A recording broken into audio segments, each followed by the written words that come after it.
risk takers out there? When you come to a fork in the road, how do you choose which way to go? Is it always wise to take the road less traveled? And where does God fit into all this? Today we'll be addressing those questions and more as we talk with American Mattress Outlet store owner, Robby Compton. Hello. Robby is also a heavily involved church member at First West, and his story of becoming the king of mattresses is a story of faith that can encourage us all. Well, Robby, thanks for coming out today. Thank you, Brandy, for having me. I appreciate it. Yes, good deal. So let's get right into it. The mattress story is it's not story, but just being part of your mattress store is kind of new for you, right? Well, the store and the story are both fairly new. 5 years ago this week actually is when I committed and signed a lease and got an LLC and put a notice into a big boy job and quit and went out on my own and walked away from salary and benefits and vacations and all that fun stuff. So actually 5 years ago, 2 days ago. Oh, wow. Well, happy anniversary. Well, thank you very much. Yeah. Man. So, what led you to do that? Like, what were you doing before and what led you to where you are now? Well, before, getting out through college and everything, my dad had a family business. I worked there. I also did some sporting goods stuff, and I really liked working in sporting goods. Yeah. I worked with H. Michael when I was in college, worked for Champs for a while, then went to work for Hibbett Sporting Goods. Champs had moved me to Jackson, and Hibbett recruited me to come back to work for them at Open Sports and Company in Monroe. Did that for a couple years as a store manager, was promoted to district manager, and the last 10 years there, I was a real estate manager. So I was there for just over 20 years. Yeah, wow. I left there and went to work for another company doing real estate, but in a different role. When I was at Hibbett, I had several states: Arkansas, Louisiana, Mississippi, Oklahoma, Texas, and Minnesota. Yeah, short of straw. And I wanted to try the other side of the table because I'd become basically unpromotable. Yeah. We weren't moving to Birmingham. We had opportunity. It was where Hibbett was based, or is based. We had opportunity to move to Birmingham a couple of times, and we both had grandparents alive, and my kids had great grandparents alive. And we just made a decision that, we're staying here and we're going to make it work and figure it out as we go. Be a family. Yeah. Well, eventually you could become unpromotable when you keep telling them, I'm not going to move. And, I was in my mid-40s at the time, and that's, as a guy, that's an ego thing. I'm not going to climb anymore. I'm going to do the same thing for the next 20 years till I retire. And I'd been courted by some companies a couple of times, and one brought their A game. They gave me a really good offer. But there was still something, I wasn't always, it's funny to say this, but I wasn't always 100% going to do it. And I even remember the night before I turned in my offer at Hibbett, I turned in my notice at Hibbett, rather. I told Leslie that, I said, I really don't know if this is the right thing. I just don't feel right. And, I said, the only reason I'm doing this is for money. And Mackenzie was starting college. Katie was about to start high school, and she said, you've never done it for money before. Yeah. Maybe this is God kind of giving you an attaboy, and let's see where it goes. Yeah. So I tried it, and it didn't take me really long. I figured out that it was a great job. Yeah. But it didn't take me long to figure out that I'd made the wrong decision. Yeah. After a few months, I actually even had conversations with my boss at Hibbett, who's still a very good friend of mine, my bosses. And we talked about maybe coming back.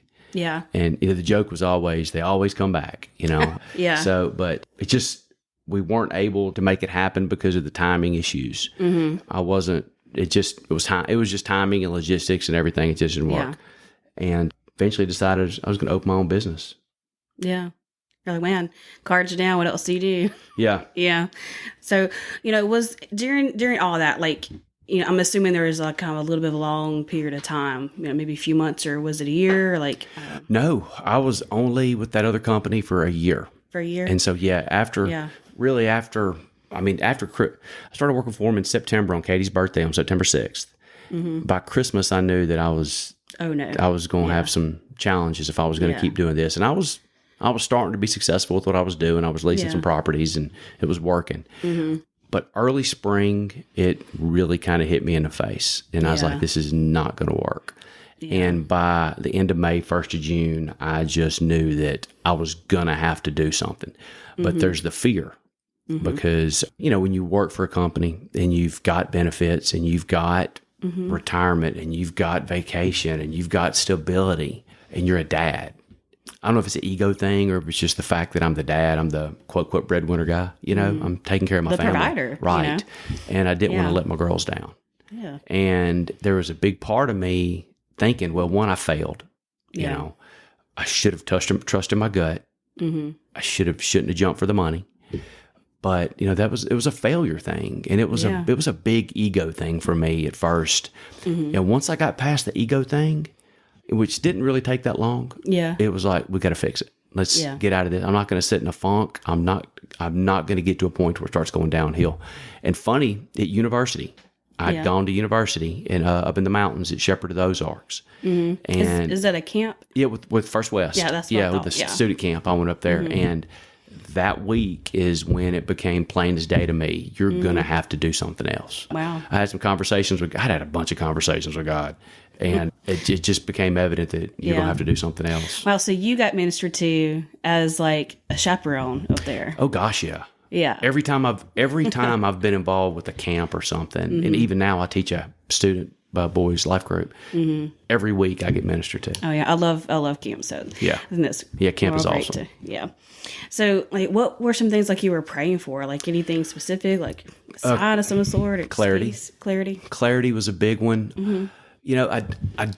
I did everything I could to not pray for a specific answer. You know what I mean? Because it's not fair for me to ask God to give me clarity and then say, "Hey, God, give me clarity because I really want to do this." Yeah. And so I was very careful to not pray that way, but I prayed aggressive. And it's funny. I was going through a Bible study with some guys, and by no means am I comparing myself to Job, so please don't let that come off. But we were going through Job at the time, and I literally prayed for God to break me down. Break me and let me figure this out. And I'm gonna tell you, He did. So I found out really quick. You pray for brokenness, you better watch out. Because if you sincerely ask it, God's going to do something about it. And I'm gonna tell you something. He came in with authority. Yeah. Okay. So what exactly led you to do something different? There was just one situation that we had that I guess the best way to put it is I'm never going to compromise my character. I understand. Okay. Whether it was a situation where they were right, I was wrong. And I don't want this to come off as an argumentative thing. It was never a big blow up, never a big argument, never a big, I got in trouble. They got mad. It never got like that. But there was a situation that I was like, this is not going to work. I'm not going to do this. Yeah. And you're going to tell me that I'm going to have to do something specific, and I'm not going to do it. Yeah. And it wasn't me being disrespectful to my employers. It was just something to do with the way we treat a tenant, and I didn't like it. Yeah. Well, things like that, it's funny. Things like that started stacking.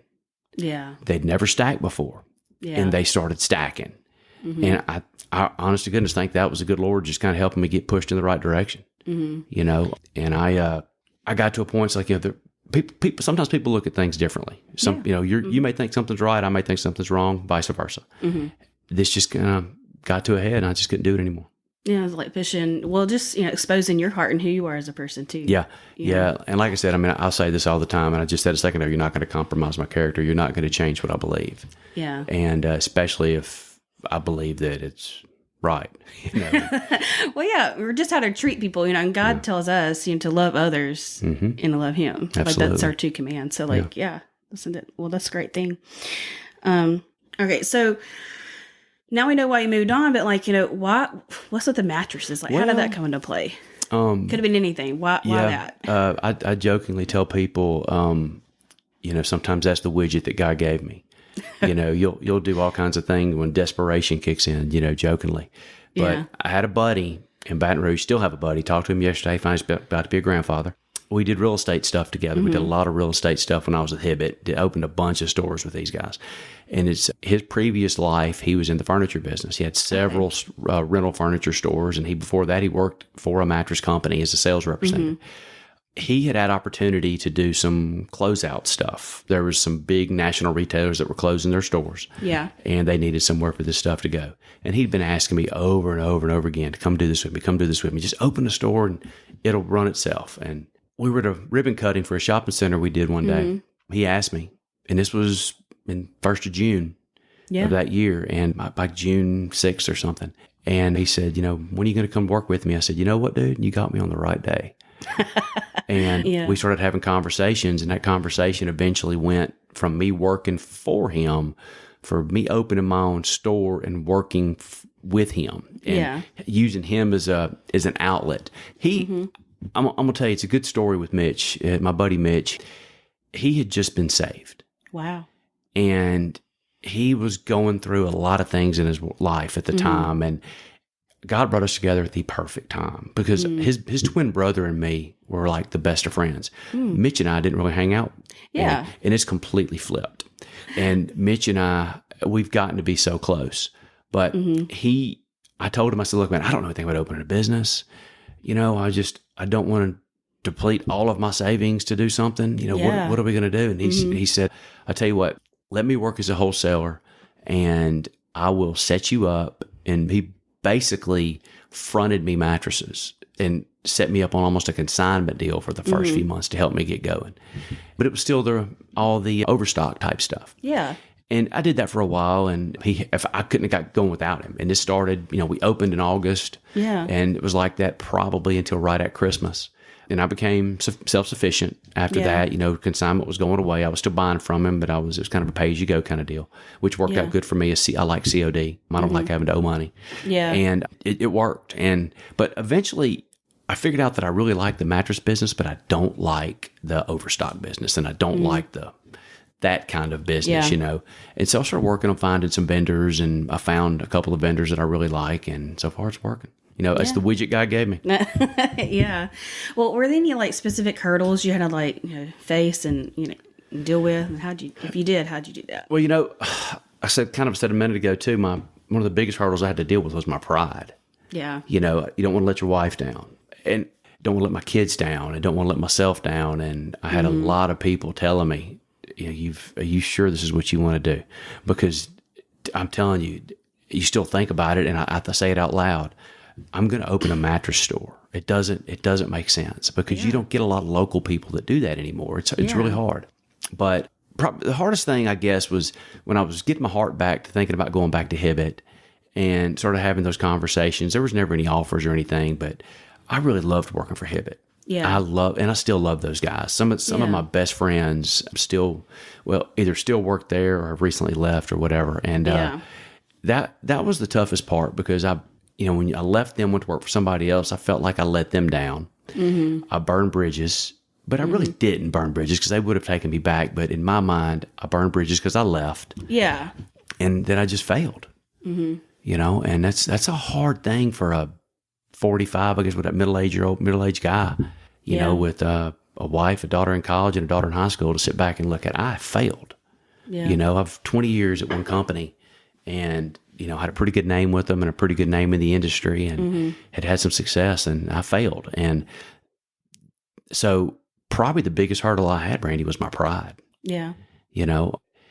Like I was saying a minute ago, once you start deciding you want to get broken down a little bit, the size of that pride gets a whole lot smaller. And you really, it kind of comes to a hunter's mentality. If you want to eat it, sometimes you got to kill it. And it came into that kind of mentality for me, is I'm just not going to sit back and whine about it, Yeah. The day after I left the other company, I turned in my notice. We worked out some stuff and worked out an agreement, when to leave and everything. The day after I left, I'm in my store. I signed a lease, set up my LLC, got my bank account, signed my lease, all within about 3 days. Wow. And so I was going over there in the evenings and on the weekends doing stuff. And the day I got out, I was done. Well, let's get it going. I'm ready to open. Well, I wasn't technically ready to open. I didn't have product, but I'm like, I didn't have a sign up. I didn't have anything. And I'm like, I'm going to figure out some way to do this. And I did, but it was pretty crazy. Wow. So how have you seen God's provision? I feel like we've heard a little bit about his provision already from your buddy Mitch, but other ways where you saw where God provided, because, it's still a pretty big risk that you took. Well, yeah, because we had to sacrifice financially, like I said a minute ago, I had a pretty good salary with benefits and retirement, went from that to living off savings and not really paying myself for, about 4 months. And that was terrifying. You know, especially with Mackenzie starting in college. Mackenzie, God bless her, she's the sweetest thing in the world. She worried. You know, she was worried. She would never say it, but she was worried. But she was worried about me more than she was worried about her. She's, I can learn something from that kid every day. You know, she, always said, God's going to provide, Daddy. You don't worry about it. But I knew she was worried about me. And that's what I couldn't stand. I didn't like that because she was starting to tech. I wanted her to be successful. I didn't want her to worry about anything at home. Just jump in with both feet, kid, go to college, have fun. But, it was, I don't want to say it was tough. Yeah. But it wasn't easy. I mean, bills were always paid. Nothing was ever late.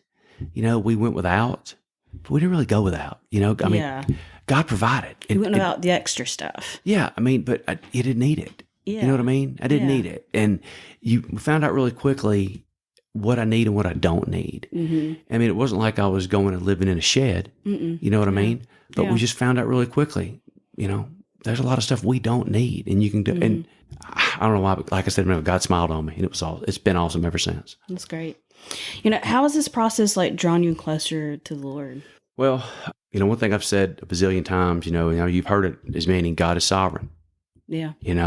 And if you sincerely ask, He's going to take care of you. Yeah. Like I said, it doesn't mean that life is always sunshine and rainbows.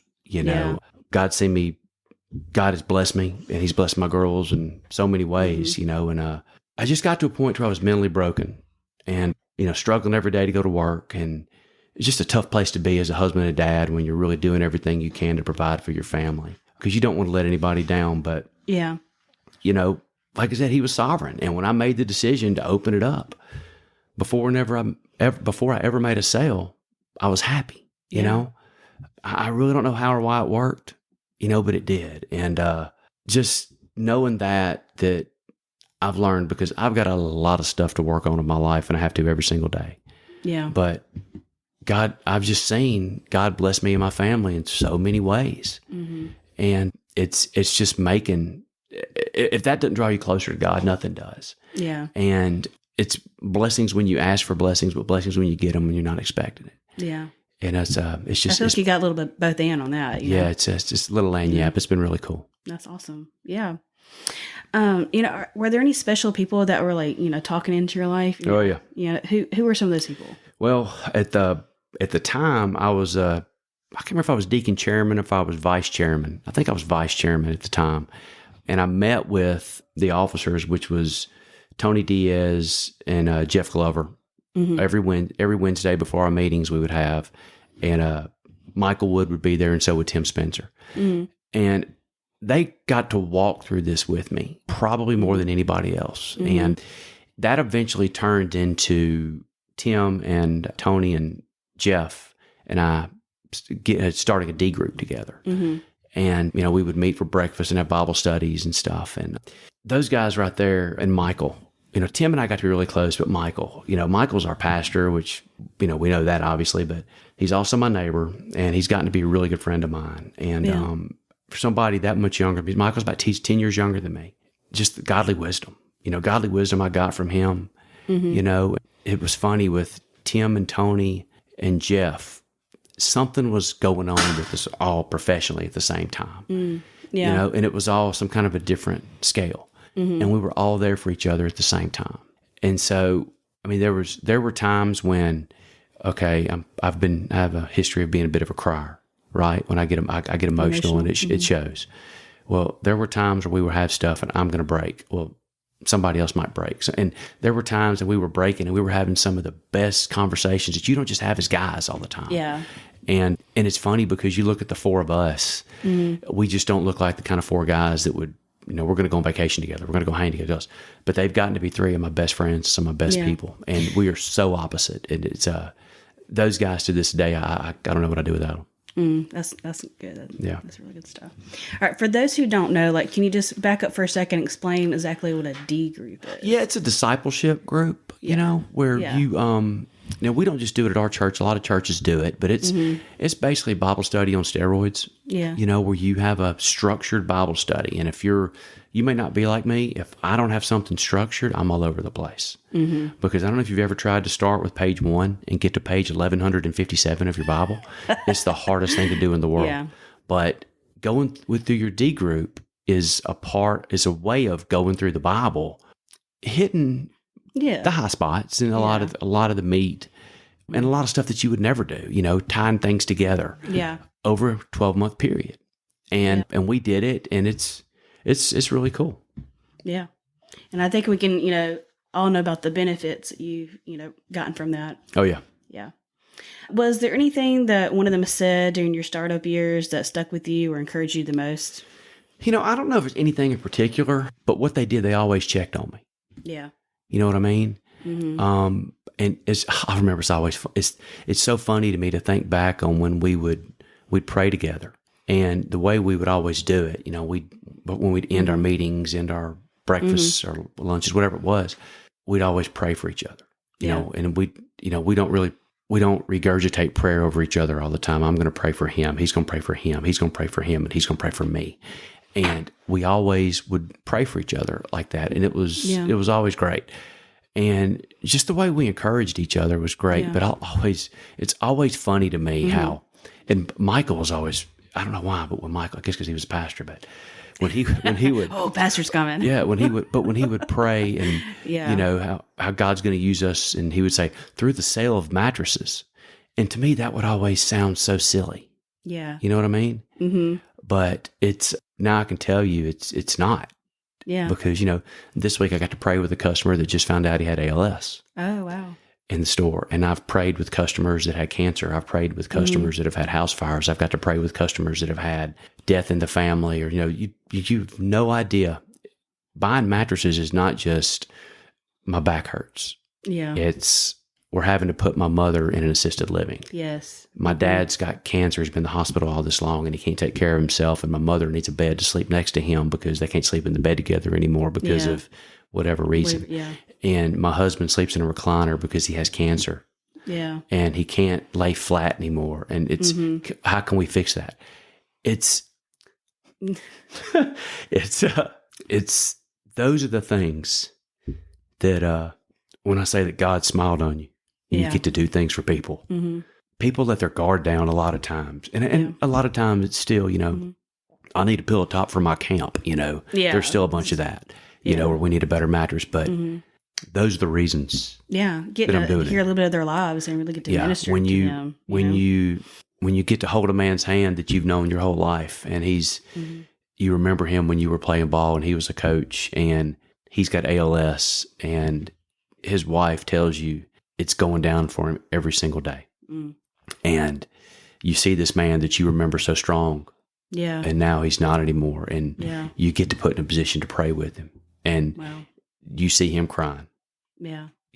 It's hard to explain. And that's why I say all the time, mattress are the widgets God gave me. Yeah. It's just, I think I just got to be in a place where I can do stuff. I don't know. Yeah. And I feel like a lot of that started with you just listening to who he made you to be and standing strong on that character that he wanted you to be in. And I guess I never with any of my jobs had that opportunity. Yeah. When you work in the corporate world, that's just not the kind of thing you do. I mean, I remember a long time ago at Hibbett, we had a lady who had cancer. She was and I was working at the corporate office, and I remember, I think her name was Maria. So sad I can remember her name. I've met her maybe half a dozen times, Yeah. And we just had a conversation, and she mentioned that she just found out she had cancer. So I got to pray with her. And we prayed at Hibbett before stuff, it's just not the kind of thing you do in the corporate world. Not so publicly, right? Or just freely. You don't want to hurt anybody's feelings. Yeah. At 2200 North 7th Street, I don't care if I hurt your feelings if I'm praying. Yeah. And it's not that we're going to pray over everybody that comes in, but we take advantage of opportunities. Yeah. And there's just been a couple, and I really think that the little minute things where we get to help people is really where I've got the satisfaction. Now, don't get me wrong. Having a good sales day is still pretty awesome. Oh, yeah. I'm a salesman. I tell people I'm not a salesman. I'm a store owner. But I'm a salesman at heart. I love to sell stuff. I love to make that happen. So it's a lot of fun. All right. Well, what advice would you give to someone that might be feeling the same type of calling? Like, hey, I might need to jump off and do something different. Yeah. What would you say to them? Don't jump. But, pray a lot, and if you're not in a mental place, because I wasn't, that's my thing when I talk about being broken. I was not spiritually in a place to where I felt like I could pray for the right answers and pray. Because I was at a point in my life, God, show me this, show me this.